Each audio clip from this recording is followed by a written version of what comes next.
Le temps est venu maintenant de créer la relation avec la base de données et votre application fait à l'aide d'une classe qui fait appel à l'implémentation de l'objet DBContext. DBContext est une importante classe de Entity Framework. C'est le pont entre votre domaine ou vos entités et la base de données. Vous avez vos entités et entre les entités et la base de données, votre DBContext qui permet différentes opérations entre les deux. De retour dans Visual Studio, sur le projet bouton droit, Ajouter, Folder. Nous allons le nommer DBContext.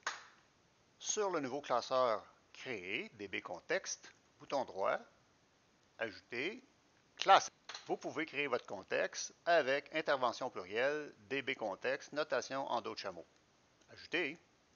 On élimine les accolades pour le namespace. Intervention contexte implémente DBContext. Je vais sur DBContext, contrôle point.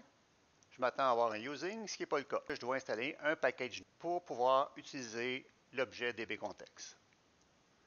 Je m'en vais sur Dépendance, bouton droit, Gérer les packages NuGet. Je m'en vais dans Parcourir. Je m'assure que source de package est à tout. Et dans la zone de recherche, je tape Microsoft.Entity Framework Core. Et c'est celui-là. Et c'est le premier qui s'affiche ici avec, au moment de la création de cette vidéo, 664 millions de téléchargements. Dernière version. Installer. Je vois en même temps qu'il y a une mise à jour. Je clique, je vais effacer ce que j'ai tapé dans la zone de recherche. Et je peux mettre à jour un package par la même occasion. Je coche, mettre à jour, OK, accepte, ferme la fenêtre NuGet, DBContext, je clique dessus, contrôle point, et je devrais normalement avoir un using.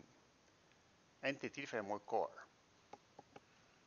À l'intérieur de la classe, j'ajoute le constructeur, je fais bouton droit, action rapide et refactorisation, générer le constructeur avec les options, c'est fait. Juste avant le constructeur, j'ajoute les deux lignes suivantes qui permettent de faire pointer mes entités sur une table réelle dans la base de données avec DB7. Type problème étant la classe qu'on a créée dans Entities et la même chose pour problème. Lorsqu'il est temps de créer la base de données, les tables vont porter le nom qu'on retrouve ici. Mais ces noms ne conviennent pas car j'aimerais avoir la version plurielle pour les tables. À ce moment-là, je reviens dans type problème, juste en haut de la classe, j'ajoute une décoration supplémentaire. Table. Lors de la création de base de données, ce sera le nom de la table. Je peux copier, CTRL-C, je reviens dans Problème, et je peux faire la même chose. En haut du nom de la classe, Enter, j'ajoute la décoration, puis je garde simplement Problème au pluriel. CTRL-S.